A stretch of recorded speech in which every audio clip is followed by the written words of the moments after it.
Hello, it's Dr. Joanna Nadin back again, and I'm going to talk to you in this video about rhetorical skills, about using language to raise your game a little bit.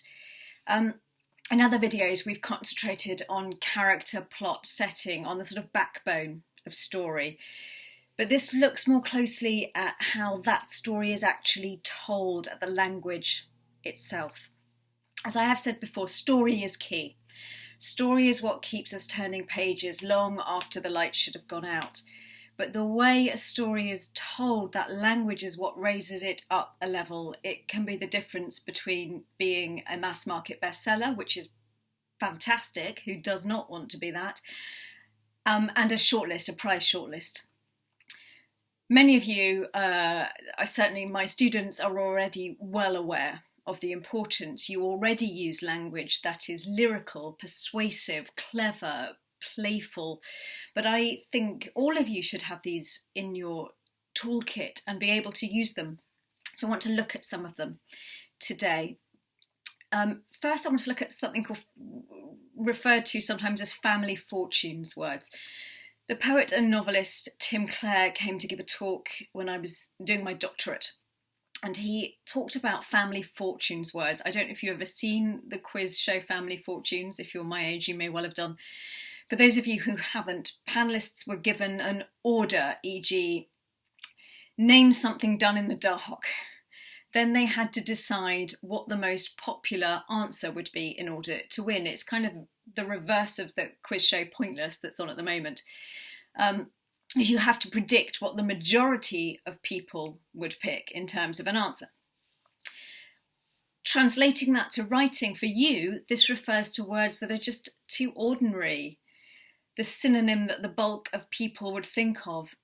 That doesn't mean go to town. Too many fancy words make your document read like it's been stuck in Google Translate, or that episode of Friends where Joey uses a thesaurus to write his, I think it was an adoption recommendation.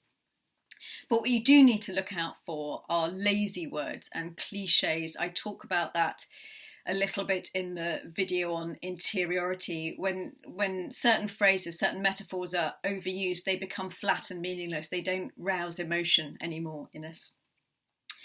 So that's what I mean when I say to you, if you're one of my students, you can find a better word. What I really want to focus on, though, is rhetorical devices. This comes from Aristotle's Rhetoric in 1st century BC. Rhetoric basically just means the art of persuasion, specifically through words.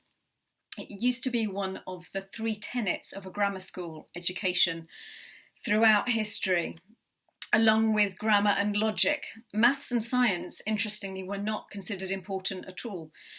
But as classics dropped off the curriculum, so did rhetoric. And to the point where we now think of it as something dodgy or spin, we reduce it to that, something other people do and probably shouldn't. I'd like to make a couple of points on this as someone who used to work as a special advisor, or in other words, a spin doctor. Spin doesn't mean lies. Contrary to popular belief, it just means presenting something in the best possible light. It comes from spinning, putting spin on a cricket ball so that you get what you want out of it. And that's something we should all want to do with our writing. Secondly, rhetoric is all around us, from ad campaigns to pop songs. It's why we cry at certain adverts, especially in books. So I want to look now at how some of those rhetorical skills, those little tricks, work. Many of these are figures of speech that you already know. Metaphor, that's an obvious and easy one. That is, as I am sure you know, applies when a word that normally applies to one thing is used to designate another in order to give us a specific mental picture. Sometimes it can be dissonant, irrelevant almost. In Mr. Gum, Andy Stanton uses heroic ears, which I really love. And when it's that odd, it's called catachresis. I think that's how you pronounce it. I'm very possibly wrong. I never studied classics. Andy does the same with The next one with similes as well. So he uses a fantastic one. The day stretched out long and lazy like a huge glossy panther made of time. Now that makes no sense scientifically, but somehow it works. I can picture that huge glossy panther made of time, and it is stretching out long and lazy. In the video on emotion interiority, I mentioned another one. He wore his fury like a suit. That his fury is so all-encompassing, he's actually wearing it. I love that image. I will say don't overdo it with similes. If everything is like something else, I'm being dragged out of the story a little bit too much to imagine the other thing. Besides which, there are many, many other devices to play with, so you don't need to constantly rely on similes to lift your writing. One of them is alliteration. In adult fiction, there is it's actually a written rule now, because I've seen it in memes all over the internet. Avoid alliteration always. I don't in adult fiction, and I certainly don't in children's books, because it works, because children love wordplay. They love the way words feel in their mouth or sound out loud. Within that bracket, we have some other ones as well. We have sibilants. So that's alliteration with soft consonants, so silly snake, that s sound. We also have assonance. I love some assonance in my writing. That's the repetition of vowel sounds to create internal rhyming, so like blue moon. It's something I'm hugely fond of, because readers can't really see that it's there, but you hear it, you feel it as you're reading. It lifts it without them knowing how on earth it's been done. And alongside that you have consonance, which is another poetic device. This one is the repetition of the same consonant 2 or more times in quick succession, so pitter-patter, for example. Interestingly, or at least interestingly to people like me who are obsessed with speechwriting, these all work on the part of our brain associated with logic. So if something sounds right, we assume it is right.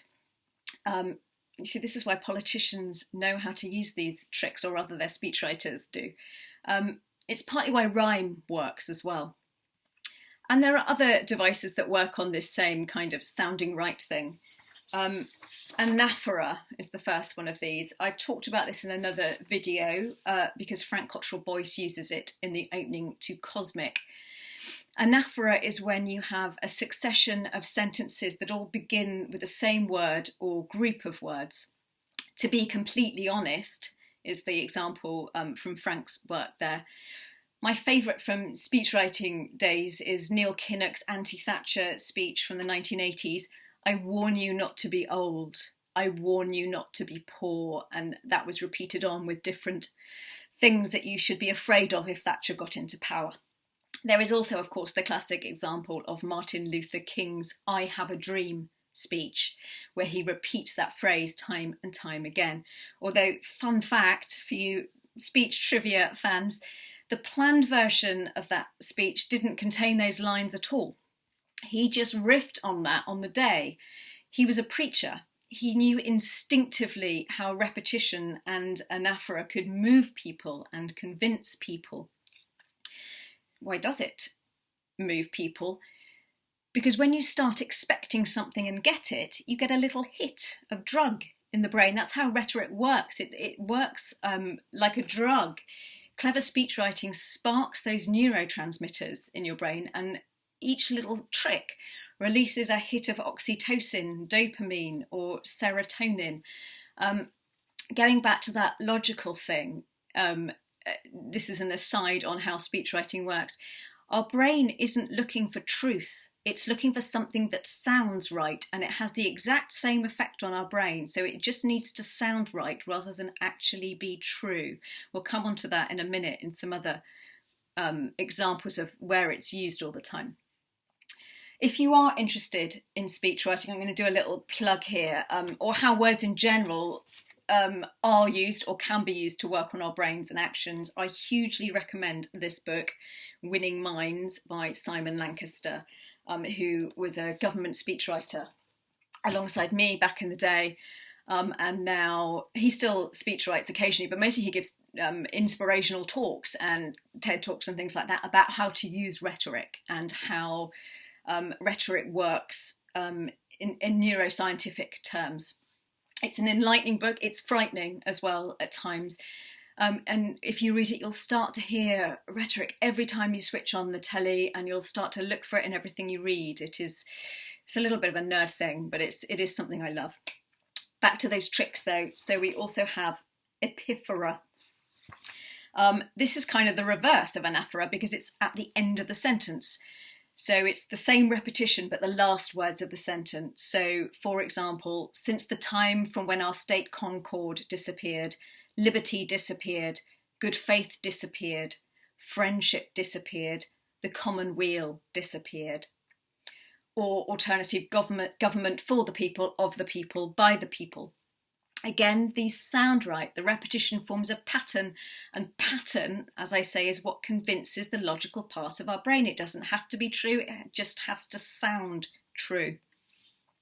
Repetition like this also works on pathos, the part of our brain that deals with emotion, which is why, in part, Martin Luther King's I Have a Dream speech is so moving. From speech, we also know about another trick.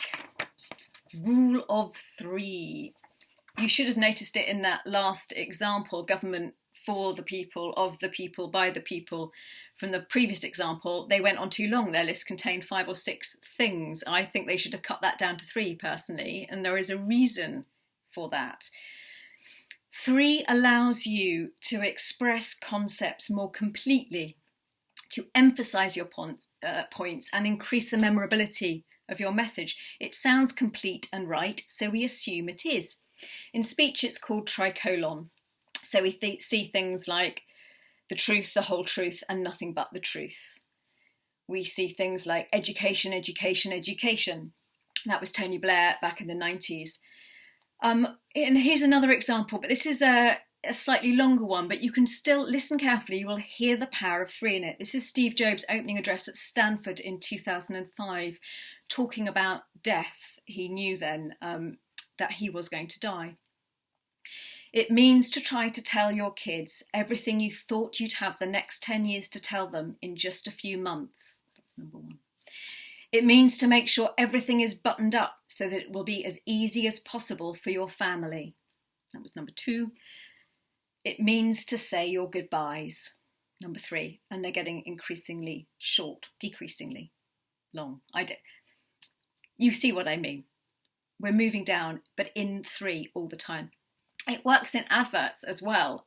Increasingly in adverts, you will hear them all the time.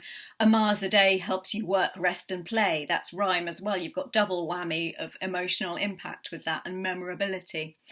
Just do it, the Nike advert. Beans means Heinz.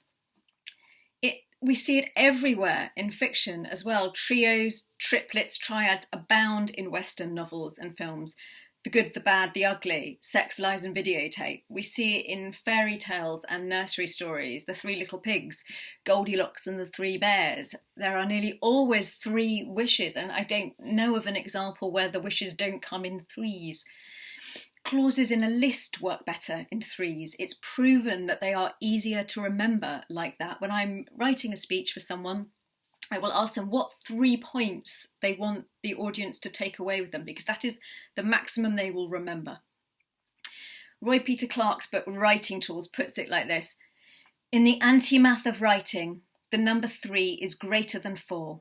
The mojo of 3 offers a greater sense of completeness than 4 or more. Use 1 for power, use 2 for comparison, contrast, use 3 for completeness, wholeness, roundness. You can hear from that how much rhythm matters, not just in work to be read aloud, but actually on the page as well. Donna Tartt's Goldfinch reads like it was written by a speechwriter.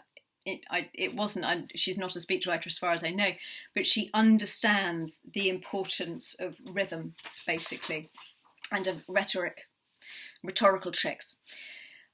Balance is another side of rhythm. You heard it there. Use 2 for comparison, contrast. Antithesis. In The West Wing, if you've ever watched that, you'll hear it described as floating opposites, which is not the correct term at all. Antithesis is where the second part of the sentence contrasts with the first, using the same pattern. So we have many are called, few are chosen. Maybe she's born with it, maybe it's Maybelline. Putting all of these together, I do recommend you go and read things by Patrick Ness. He uses rhythm beautifully. It's no coincidence that his speech at a gala for children's writers was one of the most powerful I've ever heard. E. Lockhart uses it brilliantly in We Were Liars as well. There is a beautiful section with Cadence and Gat's first kiss. We were warm and shivering and young and ancient and alive. We have the rule of three there, and we have antithesis. But if you also notice how she replaces the expected words cold and old, so you would have expected we were warm and cold and young and old and alive. She'd have had the rhyme there, but their family fortunes words, shivering and ancient, lift it more. To end with, I'm going to give you a little exercise. I want you to write something using the following rhetorical devices. So the first one, I'll see if I can find them on here. The rule of three. Number one, use the rule of three, tricolon. Number two, you're going to use anaphora, not the bottom one, just anaphora. So that's two or more sentences that start with the same set of words, same word or set of words.